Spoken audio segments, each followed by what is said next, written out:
Hey everybody, welcome to the Roundtable. Today we're at DNC 2024 and we're going to be talking about some of the most up-to-date information of the event as well as things that transpired in the past 2 days. With me I have Kathy from The Perspective with Kathy Zhang as well as Wei from Fangwei Time. So Kathy, yesterday you were here and there was actually a protest that went down just next to the place where the DNC is happening. Tell us a little bit more about what took place. Yeah, so this protest actually is really targeting the DNC. So the name of this coalition called March On to the DNC 2024. So they they claim that they kind of coordinated over 200 organizations and to really call on to the DNC to their demand is like multiple, but the theme is really to support Palestine and demand U.S. to stop the support to Israel. Okay, and then following that, they said they also kind of go on to all kinds of rights support, like the illegal immigrants' rights and LGBTQ, all kinds of rights. So actually, it's reported by the media anywhere from 5,000 to 50,000 people, in this coalition, and they did a rally and a march. So from my own observation, it's probably around 5,000, 6,000 people, but they are very loud, and really they are like pushing very hard to say Palestine should live forever, and the U.S. needs to stop the support, including the weaponry and the investment in Israel. But I think to me, one thing really stood out, not so much on this their theme, but what is really concerning to me, given my background, is I saw all sorts of socialism and communism organizations there, and they are very open, with their signs, with their speaking, and just reach out. Which makes me wonder, because we're inside the DNC Convention Center, but why did they have to protest outside? Are their messages so much deviating from the main themes of this convention? What do you think? Yeah, actually, I'm staying here for 1.5 days.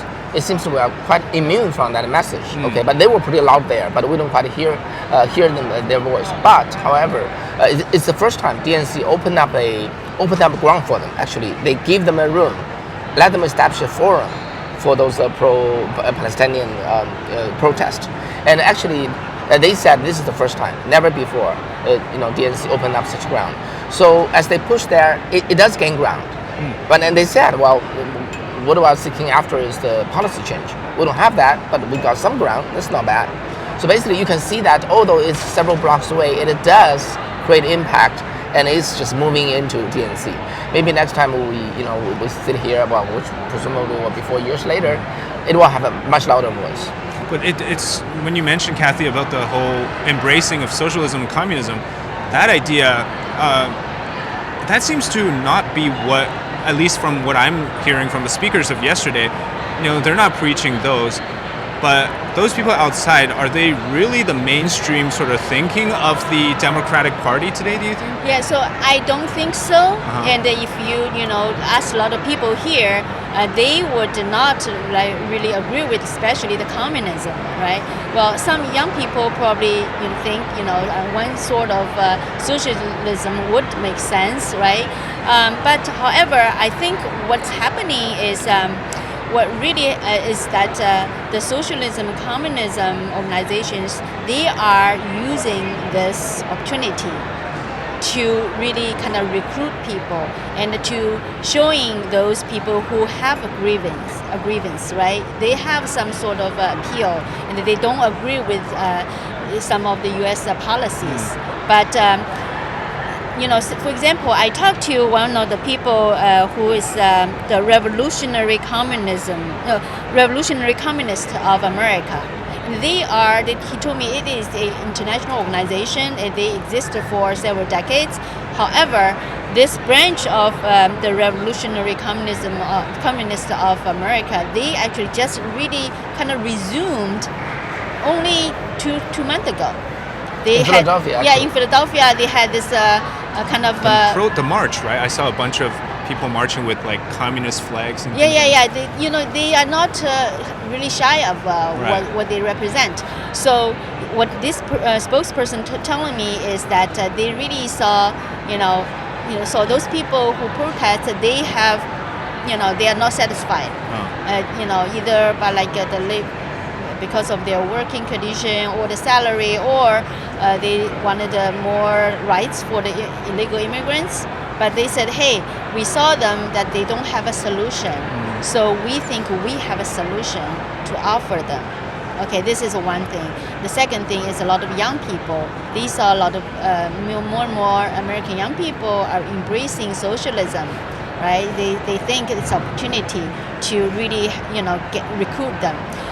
But why it is important, to me, I think, is that that looks like really similar to what happened in China, in Cuba, Venezuela, all those communist countries.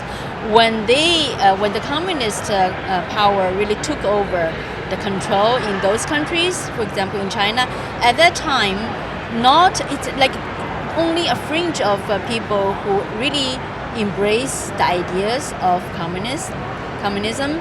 However, at that time, large number of people, they wanted like a better solution for the society, right? So the communists just came out saying, hey, we give you the solution. And they are very loud, only very few people, but they're very loud. They say very good things about what they can offer. So for the people who don't really research, look into what really communist is, they start to follow them. And that's how in China the Communist Party took over the power in 1949 eventually. Right, so I actually want to ask this because in my opinion, it's a misconception about socialism in the West versus, the classic example of socialism in Venezuela, China, Cuba, right? It won't be that way if we do it here because we have measures in place like we can vote, we got the Constitution, all these things. Is that a correct way to think that it won't happen because we have these things that are placed in, to ensure that it won't fall to the place of like that of China? Yeah, I can see for the socialist people in this country, what they tend to, they always say that, socialism is good. It's those countries, they practice it wrong. When it's our turn, it will work. Okay, same thing happened, exactly the same thing happened in Venezuela. Back then, it was just like a mini, USA at that time. It was very wealthy. It has 3 branches of the government. It has check and balance. And then, but it's just, when it started with a national referendum voting, and then they started to chip away everything, including packing the cord. So, in my opinion, socialism and communism is the same across the globe. Wherever they go, the essence is the same. However, they package it differently. Right. Sometimes they don't even call themselves, socialism. For example, when I see the progressiveness, progressivism, that kind of thing is largely it's just another name for the socialism, but it's not called that way. So people don't know it. What is concerning me today is it's not like the socialism become a mainstay or a mainstream for the Democratic Party. It's the normalization. They are not shy about it. They just bring it up and they're very, very openly just calling for the young people to join them.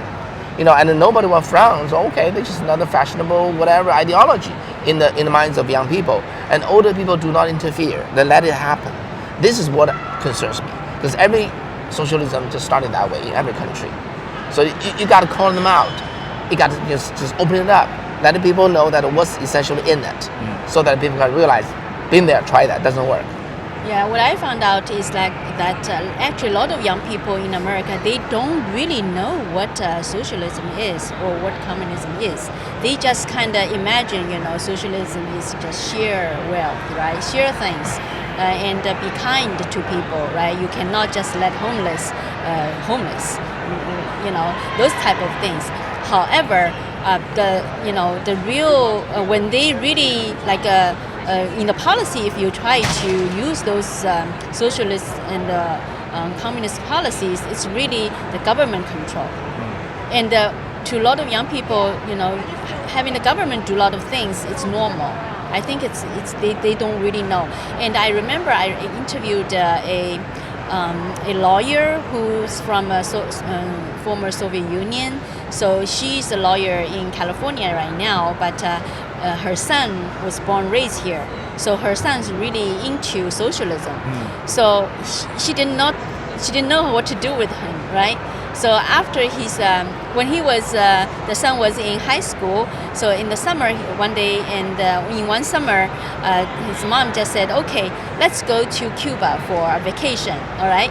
So she brought his son to Cuba for a week, and you know what? After this 1 week, when his son came back, her son came back, and just once he stepped off the plane, you know what he did? He just kneeled down to the ground, kissed ground. Kiss the ground of the United States. Yeah. Okay, because he saw what the life is in Cuba under communism. And he never, say that things again. So basically, it seems like there's a lack of education from people who's experienced it, right? Because not everybody gets to go to Cuba, but you need some type of education that can tell people. Because I think communism education is taught in certain states, but it's not like how the Nazi Germany, the Holocaust, and things like that are taught almost across the board. So I think that's a concern that people have. Right? Yeah. Whenever I run into young people, ask them in your school, how do they describe, how do they record the history of communism or the socialism? Every time what I got back is just very neutral description of some kind of ideology happened there, and they did not say that as many as 130 million people died, in a socialist country without a major war, without a major, natural disaster. Right. It's a man-made disaster. Been there, done that. The whole world did this experiment with socialism for nearly just 80 years, and so many people died. And Americans, young people, they don't learn about that. Yeah. All right. So let us know in the comments what you think about this topic, debate between those who want socialism, and if you think that is something that is going to progress further inside the Democratic Party or in America. Let us know your thoughts in the comments, and subscribe to our channel, The Roundtable, and we'll see you next time.